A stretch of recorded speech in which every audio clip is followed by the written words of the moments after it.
खुलुमबाय गोजोन फुंबिलि बयनिसिमबो नोंथांमोनखौ आंनि चेनेलाव गासैखौबो बरायनाय बावहरग्रोनाय थाबाय आसा खालामो नोंथांमोना खौरांखौ नायनानै मोजां मोनगोन।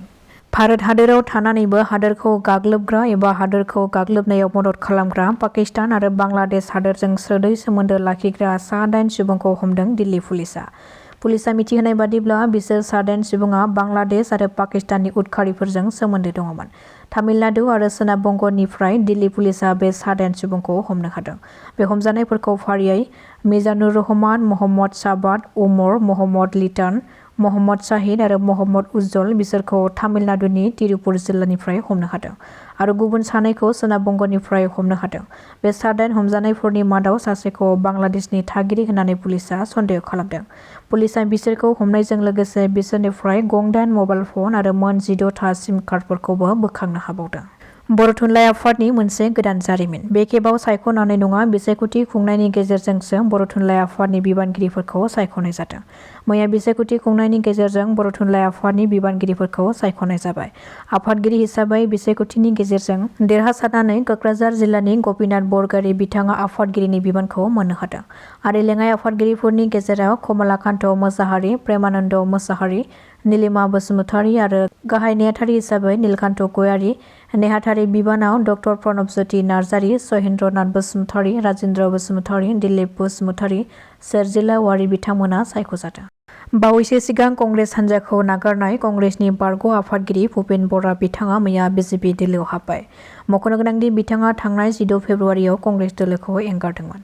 मैयानि सानाव बिजेपिनि मोनसे हाबाफारिनि गेजेरजों एमपि दिलीप शइकिया, केबिनेट मन्त्रि जयन्त मल्ल बरुवा बिथांमोननि नुजाथिनायाव बिजेपि दोलोआव हाबो। दोलोआव हाबनायनि उनाव बिथाङा सानैसो कंग्रेसनि दैदेनगिरिफोराबो बिजेपि दोलोआव हाबगोनखौ मिथिहोदों। थारैनो बिसायख'थिनि सिगांनो कंग्रेस दोलोनिफ्राय साफा दैदेनगिरिफोरा दोलो एंगारनायखौ नुनो मोननाय जादों। श्रीभूमियाव रेलवे पुलिसा 80 लाख रांनि सनानि महरनि बिस्कुटजों लोगोसे सासे सुबुंखौ हमदों। बे हमनो मोननाय सनानि लिरथायखौ 583.08 ग्राम आरो हमजानाय सुबुंखौ त्रिपुरानि अभिजित देबनाथ होननानै सिनायथिनो हादों। बेराफारसेथिं गुवाहाटीनि बशिष्ठनि पाथरकुसिनि शनि मन्दिराव सिखाव खावनाय सासे सुबुंखौ हमनो हादों। बेजों लोगोसे बिनिफ्राय 5,000 रांजों लोगोसे सिखाव खावनायाव बाहायनाय मुवा बेसादफोरखौबो हमनो हादों। हमजानाय सुबुंखौ रसन आली उर्फे नानुइक होननानै सिनायथि होदों पुलिसा। फिन आरोबाव सासे बर' फरायसाया गोमानानै दङ। खौरां मोननाय बादिब्ला देलायस्रि सेन्टारनि हलिफिड फरायसालियाव क्लास 8आव फरायबाय थानाय देरहासार बसुमतारीया थांनाय 19 फेब्रुवारिनिफ्रायनो न'निफ्राय गोमानानै दङ। बे गोमानानै थानाय फरायसाखौ सोरबाफोर नुसनबायोब्ला जानबुं नम्बर 9678566196 बे नम्बराव खौरां हरनो थाखाय खावलायहरदों नखरनि सोद्रोमाफ्रा। गुवाहाटी सोहोरमानि नारेंगियाव बुथारनाय जाथाय। खौरां मोननाय बादिब्ला गुवाहाटी सोहोरनि नारेंगिनि ASEB कल'नियाव मोनसे बुथारनाय जाथाय जानानै थाङो। सुलुंनिफ्राय मिथिनो हानाय बादिब्ला गावनि फिसाय ससान दास मुंनि सुबुंखौ बिसिया खास्रि बिस्रि गोबौ हाथियारजों गाग्लोबनानै बुथारदों। गावनि मोजां मोननाय सेंग्रानि थाखायनो फिसायखौ बुथारनायनि गोख्रों अजद दैखांदों।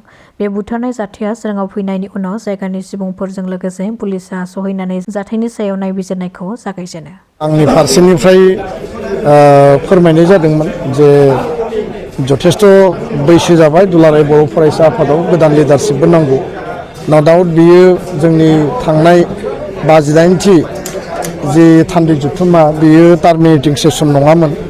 थेवबो गासैबो परिबेस परिस्थितिखौ नायनानै आङो खावलायदोंमोन आरो बे खावलायनाय बायदि दा जोंनि सेन्ट्रेल वार्किं कमिटिया बिनि सायाव नायबिजिरगासिनो दङ आरो खोब खम समनि गेजेराव सेन्ट्रेल वार्किं कमिटिया जिरायनानै मोनसे मोजां थांखि आजावगोन आङो आसाबादि आरो माहारिनि थाखाय दुलाराय बर' फरायसा आफादाव जातीयताबादनि सेतनाखौ लानानै जेरै हाबा मावदों एबसुनिफ्राय जुदि बिदाय लानाय जायोब्ला गासैबो थासारिफोरखौ नायजोबनानै जि थासारियाव जि परिबेसाव जि फोथाराव खामानि मावा मानो माहारिबाद आरो माहारिनि जेंनाजों सुस्रांनायानो मुल थांखि जागोन आरो बेखायनो बेखौ दुलाराय बर' फरायसा आफादनि परियाल आरो CWCआसो डिसिसन लागोन। दा बिथांमोना बे डिसिसनाव